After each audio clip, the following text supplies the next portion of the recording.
بسم اللہ الرحمن الرحیم الحمد للہ رب العالمین والصلاة والسلام علی سید المرسلین وعلی آلہ الطاہرین وعلی آلہ الطاہرین واصحابہ الکاملین رب اشرح لی صدری ویسر لی امری واحلل عقدۃ من لسانی یفقہوا قولی اما بعد فقد قال رسول اللہ صلی اللہ علیہ وسلم الشعبان شہری ورمضان شہر اللہ وقال أيضا اللهم بارك لنا في رجب وشعبان وبلغنا رمضان او كما قال عليه الصلاة والسلام۔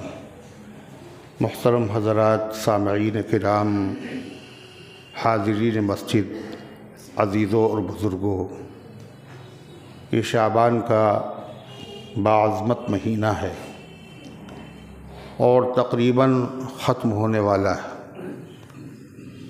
اس کے بعد جو مہینہ آ رہا ہے وہ سال کے 12 مہینوں میں سب سے افضل، سب سے اعلیٰ، سب سے بہتر ہے، مگر یہ مہینہ بھی بڑی فضیلت اپنے دامن میں رکھتا ہے۔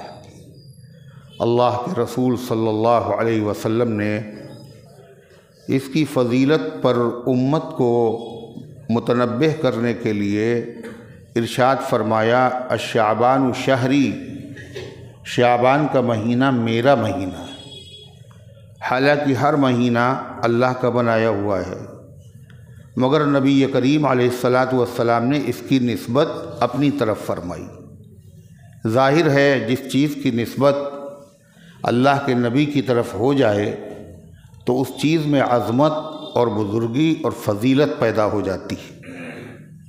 اللہ کے پیغمبر صلی اللہ علیہ وسلم کے جو صحابہ ہیں، ان کی فضیلت ساری دنیا کے ایمان والوں سے کیوں زیادہ ہے؟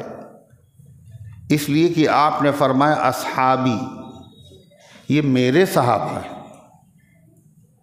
آپ نے فرمایا اللہ اللہ فی اصحابی، اللہ سے ڈرو، اللہ سے ڈرو میرے صحابہ کے بارے میں۔ ایک مرتبہ حضرت صدیق اکبر رضی اللہ تعالیٰ عنہ تشریف لا رہے تھے، اپنے تہبند کا کونا اٹھائے ہوئے تھے۔ حضور پاک صلی اللہ علیہ وسلم نے فرمایا لگتا ہے یہ غصے میں ہے، لگتا ہے اس کی کسی سے لڑائی ہو گئی۔ تھوڑی دیر میں جب وہ تشریف لائے، اور واقعہ بھی یہی تھا، اللہ کے نبی علیہ السلام نے نور فراست سے، نور نبوت سے محسوس کر لیا تھا۔ حضرت فاروق اعظم رضی اللہ عنہ سے کسی بات پر حضرت صدیق اکبر خفا ہو گئے، اور خفا ہونے کے بعد کوئی جملہ غصے میں ان کو کہہ دیا۔ ہم اور آپ ذرا دیکھیں، اتنے بڑے آدمی غصے میں کوئی بات منہ سے نکل گئی، پھر فوراً احساس ہوا مجھے عمر سے یہ نہیں کہنا چاہیے تھا۔ حضرت عمر فاروق رضی اللہ عنہ اپنے گھر پہ چلے گئے، صدیق اکبر ان کے گھر پہ گئے کہ ان کو منا لیں، معافی مانگ لیں، مگر انہوں نے دروازہ نہیں کھولا۔ پھر تھوڑی دیر کے بعد وہ نبی کریم صلی اللہ علیہ وسلم کی خدمت میں پہنچ گئے، پیچھے سے صدیق اکبر کے بعد، اور حضرت صدیق اکبر نے پورا واقعہ بتایا۔ تو اللہ کے نبی نے کیا کہا؟ فرمایا حل تارکو لی صاحبی، کہ اب میرے لیے میرے ساتھی کو تم چھوڑو گے نہیں، میری خاطر میرے ساتھی کو چھوڑ دو۔ اگر ان سے کوئی قصور ہو جائے تو بدلہ لینے کا ارادہ مت کرو۔ پھر آپ نے فرمایا جانتے ہو یہ کون ہیں؟ جب میں نے کہا انی رسول اللہ الیکم، تو ابو بکر صدیق نے کہا تھا صدقت صدقت یا رسول اللہ، آپ نے سچ کہا۔ وانتم تقولون کذبتم، اور تم لوگ کہہ رہے تھے کہ تم نے جھوٹ بولا ہے، تم بعد میں ایمان لائے ہو۔ ابو بکر صدیق پہلے ایمان لائے۔ صاحبی آپ نے فرمایا میرے صحابی کو چھوڑ دو گے، یعنی میرے رشتے کا خیال کرو۔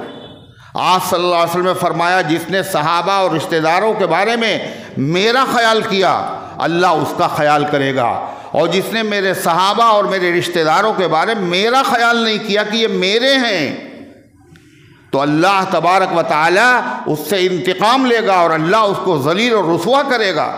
تو حضور انور صلی اللہ علیہ وسلم نے حضرت فاطمہ زہرا کی اتنی عظمت کیوں ہے؟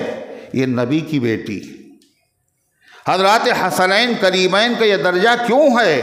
اس لیے کہ ہمارے محبوب پیغمبر کے یہ نواسے ہیں۔ حضور پاک صلی اللہ علیہ وسلم کے داماد حضرت عثمان غنی، حضرت علی کا رتبہ اتنا بڑا کیوں ہے؟ یہ نبی کریم علیہ السلام کے داماد ہیں۔ وہ تو ہیں، آپ کی جو اونٹنی ہے وہ دنیا کی تمام اونٹنیوں میں افضل کیوں ہے؟ یہ ہمارے پیغمبر صلی اللہ علیہ وسلم کی سواری ہے، آپ کی اونٹنی ہے۔ حضور پاک صلی اللہ علیہ وسلم جس شہر میں رہتے ہیں وہ شہر تمام شہروں سے افضل کیوں ہے؟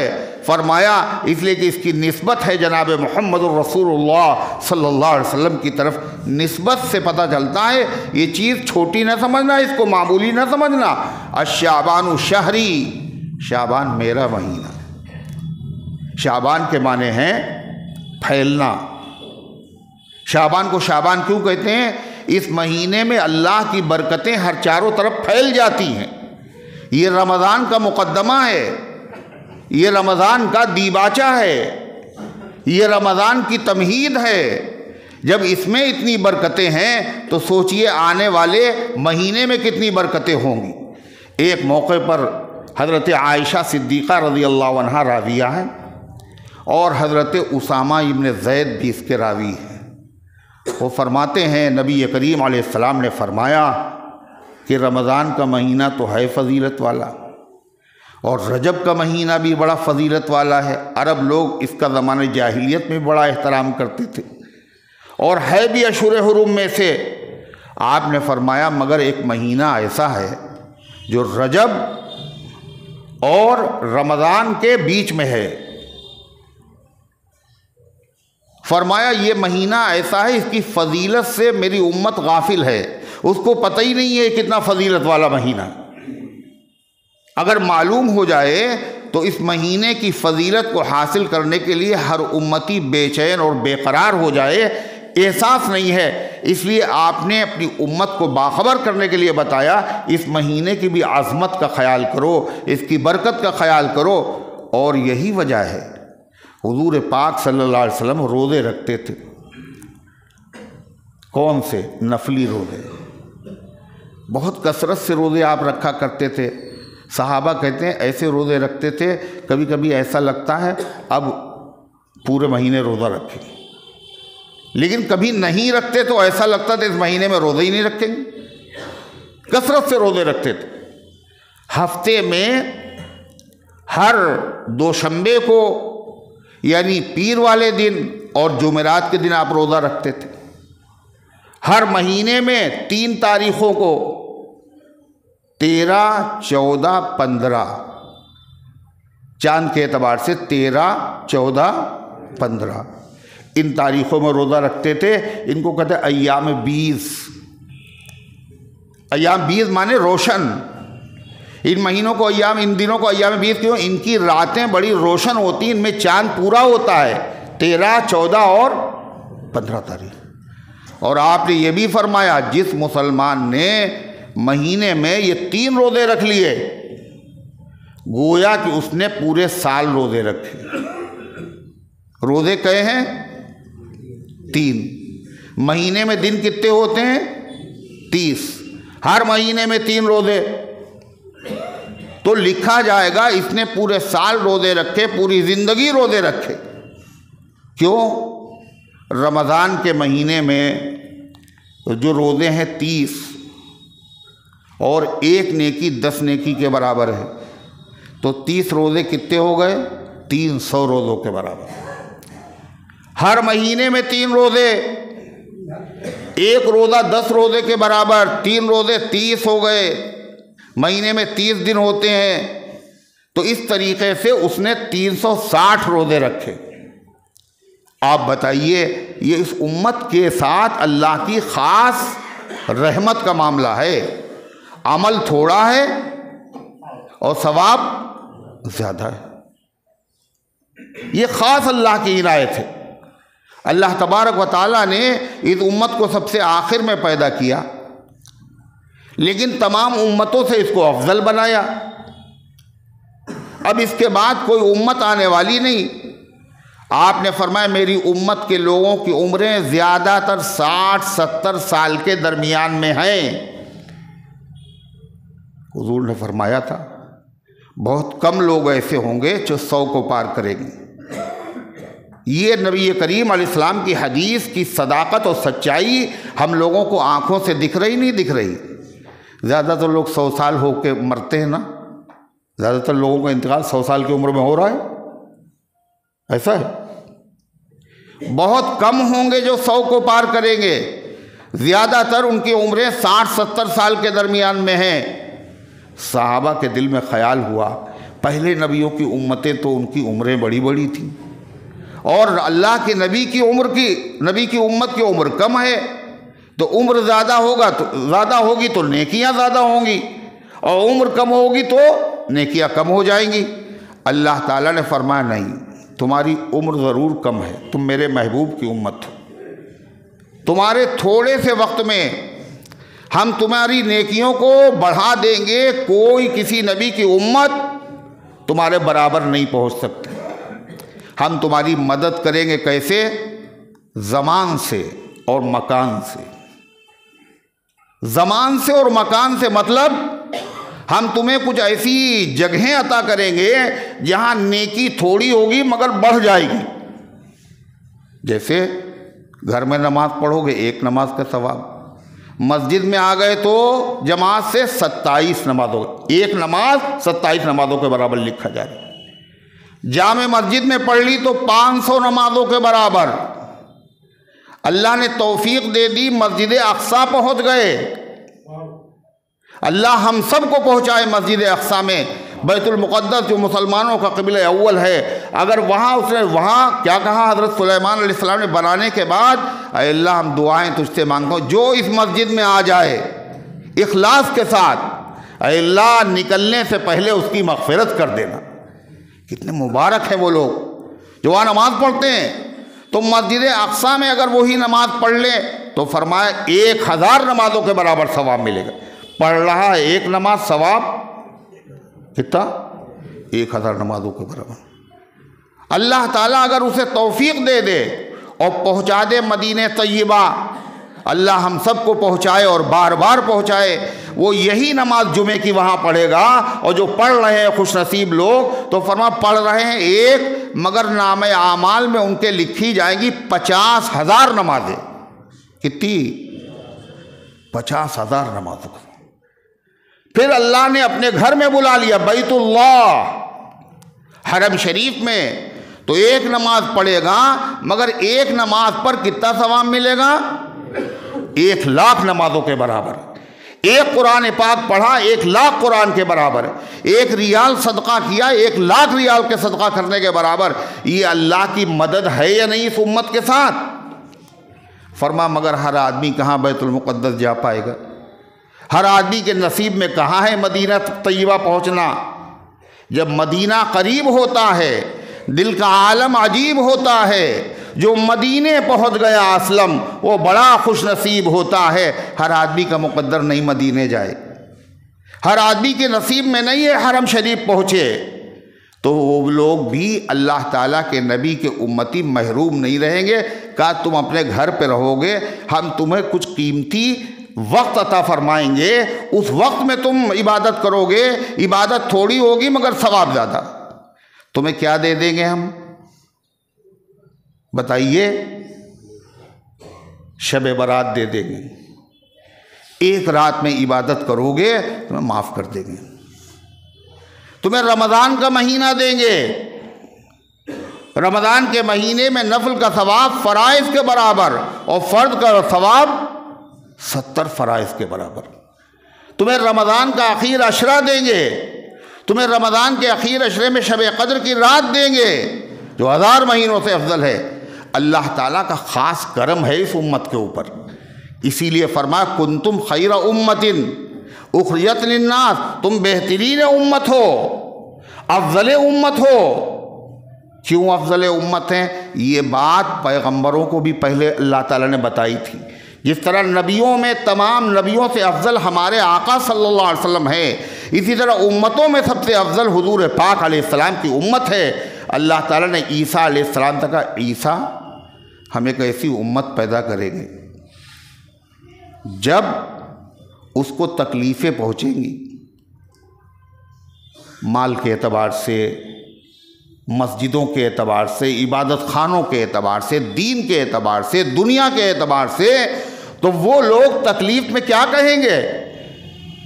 وہ صبر کریں گے، انا للہ پڑھیں گے،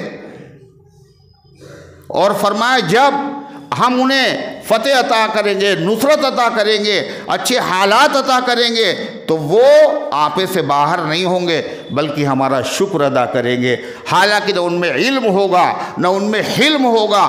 حضرت عیسیٰ نے پوچھا علم نہیں و حلم نہیں، پھر بھی اللہ تعالیٰ نے فرمایا میں اپنا علم ان کو عطا کروں گا اور اپنا علم ان کو عطا کروں گا۔ اس کا مطلب یہ اللہ تعالیٰ کو آخری پیغمبر کی امت سے بڑا پیار ہے، بڑی محبت ہے۔ حضور پاک علیہ السلام نے فرمایا میں نے خواب میں دیکھا انبیاء جا رہے ہیں، ان کے ساتھ امتیں جا رہی ہیں۔ کسی نبی کو دیکھا اس کے ساتھ ایک گروہ ہے، کسی نبی کو دیکھا اس کے ساتھ ایک جماعت ہے۔ بعض انبیاء کو ہم نے اس طرح دیکھا کہ ان کے ساتھ صرف 3 آدمی ہیں، بعض نبی ایسے بھی دیکھے جن کے ساتھ کوئی امتی نہیں تھا۔ اتنی دیر میں ایک نبی گزرے، بڑا مجمع، بڑی جماعت، بڑا اللہ و لشکر، مجھے بڑا اچھا لگا۔ میں نے پوچھا یہ کس کی امت ہے؟ مجھے بتایا گیا یہ حضرت موسیٰ علیہ السلام کی امت۔ میں نے کہا میری امت کہاں ہے؟ اللہ تعالیٰ نے فرمایا دیکھو دائیں طرف۔ کہا میں نے جو دائیں طرف نظر اٹھائی تو میری امت اتنی دور تک پھیلی ہوئی تھی جہاں تک نظر جا رہی، ہر پہاڑ کو انہوں نے ڈھک لیا تھا، آسمان و زمین کے کنارے جہاں ملتے ہیں وہاں تک میری امت ہی امت ہے۔ پھر بائیں طرف کہا دیکھو، وہاں بھی کثرت کے ساتھ یہی تعداد امت کی تھی۔ پھر فرماؤ پتہ ہے تمہیں تمہاری امت جنت میں تمام پیغمبروں کی امتوں سے پہلے جائے گی، ساری امتوں پر حرام ہے نبی کی امت سے پہلے جنت میں جانا، اور تمام نبیوں پر حرام ہے آپ سے پہلے جنت میں جانا۔ اور پتہ ہے آپ کو آپ کی امت میں سے 70,000 ایسے ہوں گے جن کے چہرے چاند کی طرح چمک رہے ہوں گے، اور فرمایا ان کو میں بغیر حساب کتاب کے جنت میں داخل کر دوں۔ صحابہ حیرت پہ پڑ گئے۔ حضور صلی اللہ علیہ وسلم سے حضرت صدیق اکبر نے کہا حضور اور دعا کر لیجئے، یہ تو تھوڑے لوگ ہیں۔ آپ نے فرمایا سنو ابو بکر میں نے دعا کی، اللہ تعالیٰ نے فرمایا ہر 1000 کے ساتھ 70,000۔ حضور اور دعا کر لیتے، فرمایا میں نے اور دعا کی، اللہ نے کہا ان 70,000 میں سے ہر آدمی کے ساتھ 70,000۔ یہ اللہ کے نبی صلی اللہ علیہ وسلم کی امت کے ساتھ ایک خاص معاملہ ہے، اللہ کا خاص کرم ہے۔ نبی کریم صلی اللہ تعالی علیہ وسلم نے صحابہ سے کہا یہ بتاؤ تم لوگ کیا چاہتے ہو، جنت میں تمہاری کتنی تعداد ہو؟ تو کیا تم یہ پسند کرو گے پوری جنت جو بہت بڑی ہے، 7 آسمان 7 زمین ملاؤ تو جنت کی چوڑائی ہے، لمبائی تو بہت ہوگی، اس جنت میں تمہاری تعداد کتنی ہو؟ کیا چوتھائی اگر تمہاری تعداد ہو، 1,24,000 کی امتیں الگ، صرف تمہاری تعداد جنت میں چوتھائی ہو، تم راضی ہو؟ صحابہ نے کہا اللہ اکبر۔ آپ نے فرمایا کہ تمہیں پسند ہے کہ جنت میں تمہاری تعداد 2/3 ہو؟ کیا تمہیں یہ پسند ہے جنت میں تمہاری تعداد آدھی ہو؟ آدھے میں تمام نبیوں کی امتیں اور آدھی جنت محمد الرسول اللہ صلی اللہ علیہ وسلم کے غلاموں سے بھر دی جائے گی۔ صحابہ نے کہا اللہ اکبر۔ آپ نے فرمایا اہل جنت کی 120 صفیں ہوں گی جن میں سے 80 صفیں صرف میری امت کی ہوں۔ یہ اعزاز اللہ نے اس امت کو عطا فرمایا ہے، تو اللہ تعالیٰ نے انہی چیزوں میں سے شعبان کا مہینہ عطا فرمایا۔ حضور پاک صلی اللہ علیہ وسلم کا معمول کیا تھا؟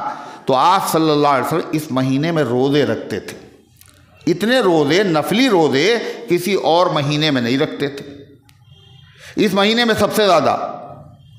ام المومنین عائشہ صدیقہ رضی اللہ عنہ فرماتی ہیں ہم ازواج مطہرات کے روزے رمضان میں جو قضا ہو جاتے تھے، کاہے کی وجہ سے شرعی عذر کی وجہ سے جو عورتوں کو پیش آتا ہے، وہ روزہ رکھنا چاہیں پھر بھی نہیں رکھ سکتی۔ دن بھر روزہ ہے، 5 منٹ پہلے پتہ یہ چلا روزہ ٹوٹ گیا، صرف 5 منٹ پہلے افسوس ہو رہا ہے، دل مل رہا ہے، لیکن روزہ نہیں مانا جائے گا، لیکن اس روزے کی قضا کرنا ہے، مگر گناہ نہیں ہوگا۔ اللہ تعالیٰ کا کرم دیکھو پہلے اس امت کے ساتھ، کہا کہ ہر مہینے میں یہ عذر پیش آتا، ان میں عورتیں نماز بھی تو نہیں پڑھ سکتی، بولو نہیں پڑھ سکتی، اور رمضان کے روزے بھی نہیں رکھ سکتی۔ نماز افضل ہے یا روزہ؟ سوچ لیجئے تھوڑی دیر بیٹھ کے سوچئے، نماز افضل ہے یا روزہ؟ نماز افضل۔ کیوں افضل ہے نماز؟ کیوں افضل ہے بتائیے، کیوں افضل ہے؟ اس لیے کہ اس میں قرآن پاک پڑھا جاتا ہے۔ نماز کا جز کیا ہے؟ قرآن۔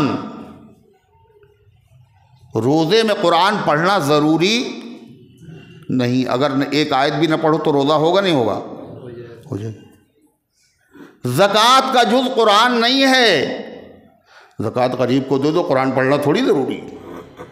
پورا حج کر لو، قرآن نہ پڑھو، خوب پڑھو قرآن، لیکن اگر کسی نے نہیں پڑھا حج ادا ہو جائے۔ نماز میں اگر قرآن نہ پڑھا جائے تو نماز نہیں ہوگی۔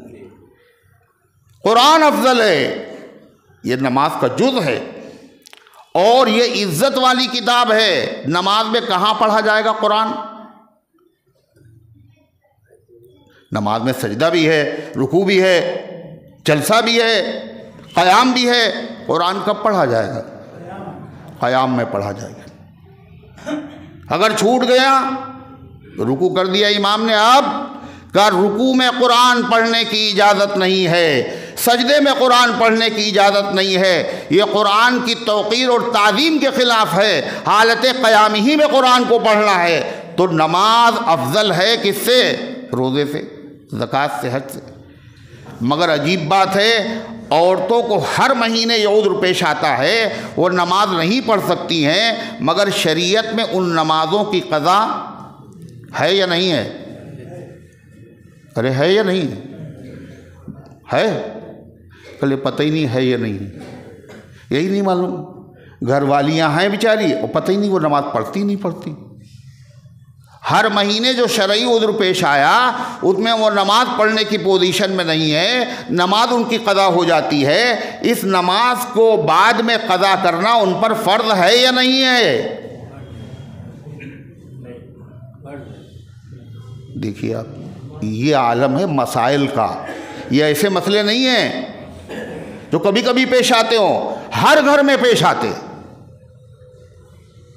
کیسے عمل کریں گے بتائیے؟ جب علم نہیں ہوگا تو عمل کہاں سے ہوگا؟ طلب العلم فریضہ، علم کا حاصل کرنا ہر مسلمان پر فرض، اسی لیے فرض ہے۔ ان نمازوں کی قضا ایک صاحب کرے نہیں ہے، ایک صاحب کرے ہے، اور باقی لوگ شک میں پڑے ہوئے ہیں کہ اگر کوئی کہہ دے، سب کہہ دیں ہاں تو ہم کہہ دیں ہاں۔ یہ عالم ہے ہمارا۔ نمازوں کی قضا نہیں ہے، روزے کی قضا ہے۔ رمضان کے جو روزے ہیں، اگر ان میں وہ شرعی عذر پیش آ جائے اور روزہ نہ رکھ سکے بیچاری، تو بعد میں روزے کی قضا کرے گی، پورے سال جب چاہے کر لے۔ یہ بھی چھوٹ دے دی، یہ نہیں رمضان ختم ہوتی، لیکن نماز کی قضا کیوں نہیں؟ یہ تو افضل ہے۔ کہ نماز کی قضا اس لیے نہیں ہے کہ نماز کب پڑھی جاتی؟ سال میں ایک مرتبہ نا، ہے ایک ہی مرتبہ نا، ایک مہینے میں۔ بعض لوگ ہفتے میں پڑھتے ہیں نماز، ہے نا، جمعے پڑھنے آتے ہیں بعض لوگ، باقی نمازیں نہیں پڑھتے۔ فرض تو نماز کیا ہے؟ 24 گھنٹے میں 5 مرتبہ ہے، فرض نہیں۔ اور اگر نماز ان کے اوپر اللہ اگر ان کی قضا لازم کر دیتا تو یہ نماز پڑھنا ان کے لیے بڑا آسان ہوتا یا مشکل ہو جاتا ہے۔ جو آدمی نماز کا پابند ہے، اگر اس کی جماعت سے نماز چھوٹ جاتی ہے اور جب وہ نماز قضا کرتا ہے تو 2 رکعت پڑھنا بھی اس کے لیے بھاری ہوتا ہے. نہیں ہوتا؟ کہ ہمیں کیا عمل، ہم پڑھتے ہی نہیں. 2 رکعت بھی اگر بغیر جماعت کے آپ پڑھیں گے تو یہ آپ کو بھاری معلوم. جماعت سے پڑھ لیں 20 رکعت تراویح، کوئی مسئلہ نہیں. اللہ جانتا ہے اگر ہر مہینے جو 10 نمازیں ان کے اوپر قضا ہوتی 10 دن کی، اگر قضا کا ان کو حکم دیا جاتا تو کتنی مشکل پیش آتی. اس لیے اللہ تعالیٰ نے نمازوں کی قضا معاف کر دی، لیکن روزے ان کی قضا رکھ دی ہے. کیوں؟ جو فضیلت روزے کی ہے تاکہ ان کو حاصل ہو جائے. تو ام المومنین حضرت عائشہ صدیقہ رضی اللہ عنہ فرماتی ہیں ہم نبی کی بیویوں کے بھی رمضان کے مہینے میں روزے چھوٹ جاتے تھے شرعی عذر کی وجہ سے. ان کی قضا لازم ہوتی تھی، مگر ہم یہ قضا کب کرتے تھے؟ فرماتی ہم انتظار کرتے تھے. کون سے مہینے کا؟ شعبان کا. کیوں؟ اس لیے کہ شعبان کا مہینہ وہ ہے جس میں زیادہ تر نبی کریم علیہ السلام روزہ رکھتے تھے، لہذا ہم بھی حضور صلی اللہ علیہ وسلم کے ساتھ ہی میں روزوں کی قضا کر لیا کرتے تھے. اس سے کیا پتہ چلا؟ قضا ضروری ہے. رمضان کے مہینے میں نبی کریم علیہ السلام کثرت سے روزہ رکھتے تھے. صحابہ کا حال کیا تھا؟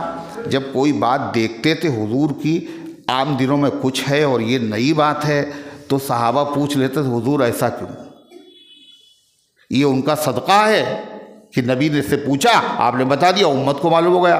تو صحابہ کرام میں سے حضرت اسامہ حضرت عائشہ صدیقہ رضی اللہ عنہ نے پوچھا اے اللہ کے نبی نفلی روزے آپ اس مہینے میں زیادہ رکھتے ہیں، اتنے کسی اور مہینے میں نہیں رکھتے، اس کی وجہ کیا ہے؟ تو آپ کا جو جواب تھا وہ سننے سے تعلق رکھتا ہے. اس میں ہمارے لیے بڑا سبق ہے. آپ نے فرمایا عائشہ شعبان کے مہینے میں میری امت کے اعمال پیش کیے جاتے ہیں، میری امت کے اعمال پیش کیے جاتے ہیں اللہ کے سامنے، اور میں چاہتا ہوں جب میرے اعمال پیش کیے جائیں تو ہم وہ عبادت کر رہے ہوں جو اللہ کو بہت پسند ہے. یعنی روزے دار کے منہ سے نکلنے والی بھبک بھی اللہ کو مشک کی خوشبو سے زیادہ پسندیدہ ہے. معلوم ہے اس میں اعمال پیش کیے جاتے ہیں. اس سے یہ پتہ ہے. اب ہم لوگوں کو کیا چاہیے کہ شعبان کے مہینے میں خوب گناہ کریں. ہم لوگ ہے نمازیں خوب چھوڑیں، اعمال پیش کیے جا رہے ہیں، امت کو باخبر کر دیا. شعبان کے مہینے میں چغلی نہ کرنا، غیبت نہ کرنا، زبان قابو میں رکھنا، کسی پہ الزام نہ لگانا، کسی کو دھوکہ نہ دینا، کسی کی جائیداد پر قبضہ نہ کرنا، کسی کا حق نہ مارنا. احتیاط سے گزرے شعبان کی قدر کی تو رمضان کی بھی اللہ توفیق عطا فرمائے گا. آپ رکھتے تھے روزہ کب؟ ہر ہفتے میں 2 دن. کون کون؟ جمعرات اور پیر کو. کیوں؟ صحابہ نے یہ پوچھ لیا. آپ نے بولا ایک تو میں پیر والے دن میری ولادت ہوئی ہے، دوسری وجہ یہ ہے کہ ان دونوں ہفتے کے دونوں دنوں میں امت کے اعمال پیش کیے جاتے ہیں. دیکھا اللہ کے نبی کو اتنی، حضور تو بخشائے ہیں، سید المعصومین خاتم المعصومین ہیں، مگر ہر پیر کو روزہ رکھ رہے ہیں. کیوں؟ اللہ کے حضور میں اعمال پیش کیے جاتے ہیں. اعمال ہمارے کیسے ہیں ہم لوگ خود جانتے ہیں. رات کی تنہائیوں میں ہم کیا کرتے ہیں. موبائل جو ہمارے پاس ہے یہ گناہوں کا ذریعہ ہے، بچنا بڑا مشکل ہے اس سے، اس کا فتنہ بڑا خراب ہے. یہ اعمال پیش کیے جاتے ہیں اللہ کے حضور میں بھی، اور اعمال پیش کیے جاتے ہیں نبی کریم صلی اللہ علیہ وسلم کے سامنے بھی. حضور صلی اللہ علیہ وسلم کے سامنے جو امت کے اچھے عمل آتے ہیں تو حضور خوش ہوتے ہیں، اور جب خوش ہوتے ہیں تو اللہ خوش ہوتا ہے. جس سے خوش ہوتے ہیں اللہ اس سے خوش ہوتا ہے. اور ہمارے گندے عمل جب نبی کریم علیہ السلام کے سامنے پیش کیے جاتے ہیں تو اللہ کے نبی کا دل کیا ہوتا ہے؟ دکھتا ہے، غمزدہ ہوتا ہے. ہمارے وہ عمل جو ہمارا باپ دیکھ لے تو ہم کٹ جائیں، ماں کو معلوم ہو جائے تو کٹ جائیں، دوستوں کو پتہ چل جائے۔ اللہ کے نبی کو تو اتنی محبت اور امتی سے ہے، سگی ماں اور سگے باپ کو اتنی محبت نہیں ہو سکتی، نبی کریم علیہ السلام کو کتنی تکلیف ہوتی ہو۔ حضور کو تکلیف پہنچے، اس کے بعد امت کے اوپر رحمت برسے، امت پر رحمت برسے، برس تو رہی ہے رحمت۔ دیکھو ہر طرف پریشانیاں ہیں، مصائب ہیں، آلام ہیں، پوری دنیا میں عالم کفر متحد ہو چکا ہے۔ مٹا دیں گے ان کو، ختم کر دیں گے ان کو۔ عبادت گاہیں، مدارس، مساجد، یہاں سے لے کے فلسطین تک آپ دیکھیں یہ سب کیا ہے، کسی کی اوقات نہیں ہے، لیکن یہ سزا ہے ہمارے اعمال کی۔ ما اصابکم من مصیبت فبما کسبت ایدیکم، جو مصیبت تمہیں پہنچ رہی ہے تمہارے اعمال کا نتیجہ ہے۔ اللہ کے نبی کو اطلاع ہوتی ہے ان اعمال کی جو اچھے بھی حضور خوش ہوتے ہیں۔ حضرت مولانا رشید الدین صاحب حمیدی، یہ مولانا اسعد مدنی ارشد مدنی کے بہنوئی، شیخ الاسلام مولانا حسین احمد مدنی رحمۃ اللہ علیہ کے داماد، مولانا اشہد رشیدی، اخلد رشیدی، ان کے یہ والد۔ یہ مدینہ طیبہ میں تھے، میں نے خود ان کو دیکھا ویل چیئر پر مسجد نبوی میں۔ بیمار ہو گئے، ہندوستان علاج کے لیے آنا چاہتے تھے۔ ایک شخص نے خواب میں دیکھا حضور انور صلی اللہ علیہ وسلم اور کہا رشید الدین سے کہہ دو کہیں جانے کی ضرورت نہیں ہے، تمہارے اقامے کا انتظام ہو رہا ہے۔ اقامہ جو وہاں رہنے کے لیے سند ہوتی ہے، تمہارے اقامے کا انتظام ہو، اور یہ بھی کہہ دو جو روزانہ تم درود شریف پڑھتے ہو وہ مجھ تک پہنچتا ہے۔ کیا پتہ چلا ہمارے اچھے عمل بھی پہنچتے ہیں نبی کریم علیہ السلام کے سامنے، خراب عمل بھی پہنچتے ہیں، اور اللہ کے نبی ان اعمال کی وجہ سے ہمیں جانتے ہیں۔ قیامت کے دن کیا ہوگا؟ اللہ کی عدالت ہوگی، نبی کریم علیہ السلام کو ہمارے حق میں گواہ بنا کر پیش کیا جائے گا۔ گواہی کون دیتا ہے؟ ارے بولو، جس کو پتہ نہ ہو کچھ وہی تو گواہی دیتا ہے، جو موقع پر موجود ہو، جو جانتا ہو حقیقت کیا ہے۔ اللہ کے نبی پردہ فرما گئے، دنیا سے چلے گئے ہیں، مگر آپ ہر امتی کو جانتے ہیں کیسے؟ اس کے اعمال کے ذریعے سے، اچھے اعمال کے ذریعے سے اور برے اعمال کے ذریعے سے۔ قیامت کے دن اللہ کی عدالت میں نبی کریم علیہ السلام کو اپنی امت کے خلاف گواہی دینا پڑے گی۔ باپ کو بلایا جائے، یہ تمہارا بیٹا اس نے چوری کی، مانتے ہو نہیں مانتے ہو؟ عدالت میں، بھری عدالت میں باپ اور ماں اور بھائی، تکلیف ہوگی نہیں ہوگی؟ حضور کو کتنی تکلیف ہماری وجہ سے ہوگی کہ آپ دیکھیے اللہ کے پیغمبر علیہ السلام سے کہا اس نے نماز نہیں پڑھی، اس نے چوری کی، اس نے زنا کیا۔ حضور پاک صلی اللہ علیہ وسلم رو دیے۔ کب؟ آپ نے فرمایا حضرت عبداللہ ابن مسعود سے قرآن سناؤ۔ حضور آپ پر تو نازل ہوا ہے۔ فرمان نہیں، آج تم سے سننے کا جی چاہتا ہے۔ قرآن پڑھنا بھی سنت ہے، قرآن کسی سے پڑھوا کے سننا بھی سنت ہے۔ عبداللہ ابن مسعود نے قرآن پڑھنا شروع کیا۔ سورہ نساء کی جب اس آیت پر پہنچے، فَكَيْفَ إِذَا جِئْنَا مِن كُلِّ أُمَّةٍ بِشَهِيدٍ وَجِئْنَا بِكَ عَلَى هَؤُلَاءِ شَهِيدًا، اے پیغمبر کیا حال ہوگا جب ہم آپ کو اپنی امت پر گواہ بنا کر کے لائیں گے۔ ہر امت پر اس کے نبی کو گواہی کے لیے بلائیں گے، آپ کی امت پر آپ کو گواہی کے لیے بلائیں گے۔ اللہ کے پیغمبر نے کہا عبداللہ بس کرو۔ وہ تو دیکھ ہی نہیں رہے تھے، حضور سن رہے، خوشی میں سنا رہے تھے۔ دیکھا تو آپ کی آنکھوں سے اشکوں کو سیلاب امڑ رہا تھا۔ میرے بھائیوں، شعبان کا یہ مہینہ اللہ نے عطا فرمایا ہے، اس مہینے میں خصوصیت کے ساتھ وہ کام کرنے کی کوشش کرو، ان کاموں میں اضافہ کر دو جن سے اللہ خوش ہوتا ہے، اللہ کے نبی خوش ہوتے ہیں، اور ان کاموں سے سچی توبہ کر لو۔ اللہ سے مانگو تو بچنا آسان، ورنہ گناہوں سے بچنا بڑا مشکل۔ عبادت کرنا بہت مشکل، اللہ اگر توفیق نہ دے انسان کے بس کا کام نہیں، مانگو تو اللہ تعالیٰ سے۔ قیامت کے دن یہی ہوگا، اے اللہ گناہ کیوں تم نے بولا، تم نے جھوٹ کیوں بولا تھا؟ جیسے دنیا میں لوگ شاعری نہیں کرتے ہیں، کاروبار جھوٹ کے بغیر چل ہی نہیں سکتا، جھوٹ کے بغیر زندگی گزر نہیں سکتی۔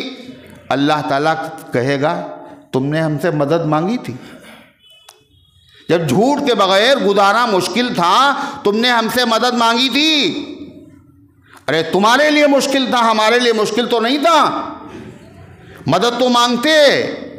جو اللہ کے بندے مدد مانگتے ہیں وہ مصیبت اور آلام میں گھرنے کے بعد بھی جھوٹ نہیں بولتے ہیں، اور اللہ ان کو حفاظت کے ساتھ، سلامتی کے ساتھ اس مصیبت سے نجات عطا فرماتا ہے۔ بہت سی نظیریں خود قرآن کریم میں اللہ کا اس کا بیان ہے، وَمَن يَتَّقِ اللَّهَ يَجْعَل لَّهُ مَخْرَجًا، جو اللہ سے ڈرتا ہے اللہ اس کے لیے راستے پیدا کر دیتا ہے۔ اس لیے مانگو اللہ تعالیٰ سے۔ دوسری بات، حضور صلی اللہ علیہ وسلم نے ایک بات اور کہی تھی، اے اللہ رجب و شعبان میں برکت دیجئے اور رمضان تک ہمیں پہنچا دیجئے۔ یہ دعا مانگتے تھے حضور، رمضان ہمیں اس سال پھر مل جائے۔ اس لیے ہر مسلمان کو یہ دعا کرنا چاہیے۔ کریں گے؟ ہر نماز میں یہ دعا کر لیں، اس لیے کہ رمضان ہے بہت بڑی چیز، مغفرت انشاءاللہ یقینی ہے۔ رمضان کا اے اللہ رمضان بھی عطا فرما اور رمضان صحت کی حالت بھی عطا فرما۔ ایسے نہیں رمضان ملے اور آکسیجن لگا ہوا ہو، روزہ رکھنے کی پوزیشن میں نہ ہو۔ اللہ کے خزانے میں کمی نہیں، رمضان بھی مانگو، اور رمضان میں صحت کے ساتھ بھی اللہ تعالیٰ سے رمضان مانگو، رمضان بھی ملے گا اور صحت بھی ملے گی۔ اور رمضان میں اپنی مرضیات کے مطابق اے اللہ عمل کرنے کی توفیق عطا فرما۔ اللہ کے خزانے میں کوئی کمی نہیں ہے، لہذا جتنا مانگیں گے اتنا ملے گا۔ اللہ تبارک و تعالی ہم سب کی عمروں میں برکت عطا فرمائے۔ کتنے بیچارے اس سال رمضان میں نہیں ہوں گے، اور ابھی بھی کچھ نہیں کہا جا سکتا۔ مانگو اللہ سے، اللہ ہم سب کی عمروں میں برکت عطا فرمائے، اور رمضان کا مہینہ صحت اور عافیت کے ساتھ عطا فرمائے، اور رمضان کی برکتوں سے پوری امت کو کما حقہ مستفید ہونے کی توفیق عطا فرمائے، اور گناہوں سے، نفرت والے کاموں سے، اللہ کے قہر و غضب والے کاموں سے اے اللہ آپ ہمیں بچنے کی توفیق عطا فرمائیے۔ اور یہ جو ماحول ہے، حالات، ان کے لیے بھی دعا کرنا ہر مسلمان کی ذمہ داری ہے۔ نہیں سمجھ رہے؟ کیا دعا کریں؟ بہت حالات گڑبڑ، بہت حالات خراب، مگر اللہ کی رحمت سے بڑی کوئی چیز نہیں، سمجھ لو۔ سمندر بہت بڑا ہے، کھڑے ہو اس کے کنارے، دور تک سمندر، مگر سمندر چھوٹا ہے، اللہ کی رحمت بڑی۔ سمندر کے قطروں کے برابر، ریت کے ذروں کے برابر بھی اگر حالات خراب ہوں، جب بھی اللہ کی رحمت سے مایوس نہیں ہونا چاہیے، پورے یقین کے ساتھ اللہ تعالیٰ سے مانگنا چاہیے۔ مانگو، اے اللہ کیا مانگے، ہمیں تو مانگنا بھی نہیں آتا۔ سوچئے، اللہ تعالیٰ نے مانگنے کو بھی ہمیں فرما دیا، مانگنے کا ڈھنگ بھی بتلا دیا کہ مانگو۔ اے اللہ کیا مانگے، ہمیں آتا بھی تو نہیں ہے، کیا مانگو؟ ربنا لا تجعلنا فتنة للقوم الظالمین ونجنا برحمتک من القوم الکافرین۔ اے اللہ اپنی رحمت سے مجھے جو ظالم لوگ ہیں ان کے ظلم کا نشانہ بننے نہ دیجیے۔ اے اللہ وہ اتنا ظلم کریں، اتنا ظلم کریں، جس کے بعد وہ خوش ہوں، ان کا کوئی بھی نہیں ہے، ان کا دین سچا نہیں ہے، ان کا کوئی سہارا نہیں ہے، وہ خوش ہوں، ہم دین پر نہ چل سکیں۔ اے اللہ آپ کے بس میں ہے، تؤتی الملک من تشاء وتنزع الملک من تشاء وتعز من تشاء وتذل من تشاء، جس کو آپ حکومت دیتے اسے ملتی ہے، جس سے چھینتے اسے چھین۔ اے اللہ ہم یہ نہیں کہہ رہے ہیں، ہماری درخواست ربنا لا تجعلنا فتنة للقوم الظالمین ونجنا برحمتک من القوم الکافرین۔ اور اے اللہ تیری رحمت سے فریاد ہے، تیری رحمت بہت بڑی ہے، اے اللہ ظالم کافر قوم کے ظلم سے ہمیں بچا لیے۔ عظیم الشان دعا۔ یہ دعا کہاں ہے؟ 11ویں پارے میں، سورہ یونس میں، موسیٰ علیہ السلام کے وہاں جب ان کی قوم پر ظلم ہوا اور ان کو مسجدوں میں عبادت گاہوں کو توڑ دیا گیا تو اللہ تعالیٰ نے فرمایا موسیٰ ان سے کہو نماز معاف نہیں، گھروں میں پڑھ لو، قبلہ رخ ہو جاؤ۔ اس وقت ان لوگوں نے اللہ تعالیٰ سے دعا کی تھی اور اللہ تعالیٰ نے اس زمانے کے فرعون اور فرعونیوں کو غرقاب کرتے ڈبو دیا تھا۔ یہ وہی دعا جو اللہ قبول کر چکا ہے، اس لیے مانگو اسے، اپنی ہر دعا کا اسے جز بناؤ۔ اللہ کے نبی صلی اللہ علیہ وسلم جب بہت تکلیف ہوتی تھی، آپ کو گھر جاتے تھے آپ مسائل میں، تو اس وقت آپ ایک دعا مانگا کرتے تھے۔ وہ دعا یہ تو قرآن میں تھی، یہ حدیث میں کیا؟ یا حی یا قیوم برحمتک استغیث، یا حی یا قیوم برحمتک استغیث۔ حضرت علی فرماتے ہیں میں گیا، حضور بدر کا دن تھا، حضور کیا کر رہے ہیں؟ تو میں نے دیکھا سجدے میں ہیں اور بار بار یہی کہ یا حی یا قیوم برحمتک استغیث۔ اے حی اے قیوم، یہ دونوں اسم اعظم ہیں۔ اسم اعظم اللہ کے اس نام کو کہتے ہیں جس کے لینے کے بعد اللہ دعاؤں کو قبول کر لیتا ہے۔ قرآن کریم میں 3 جگہ یہ لفظ آیا ہے، 3 سورتوں میں، ایک تو آیت الکرسی میں اللہ لا الہ الا هو الحی القیوم، دوسرے سورہ آل عمران میں الف لام میم اللہ لا الہ الا هو الحی القیوم، تیسرے سورہ طٰہٰ میں وعنت الوجوہ للحی القیوم۔ تو کہ یا حی یا قیوم برحمتک استغیث، اے اللہ ہم تیری رحمت سے فریاد کر رہے ہیں، تیری رحمت بہت بڑی ہے۔ اللہ ان مسائل کو حل کر دیتا تھا۔ اللہ کا شکر ہے ہمارے سامنے قرآن بھی ہے، نبی کا عمل بھی ہے، بھئی عمل کریں گے انشاءاللہ۔ اللہ ہم سب کو عمل کرنے کی توفیق عطا فرمائے۔ گزارے سنتیں پڑھ لی۔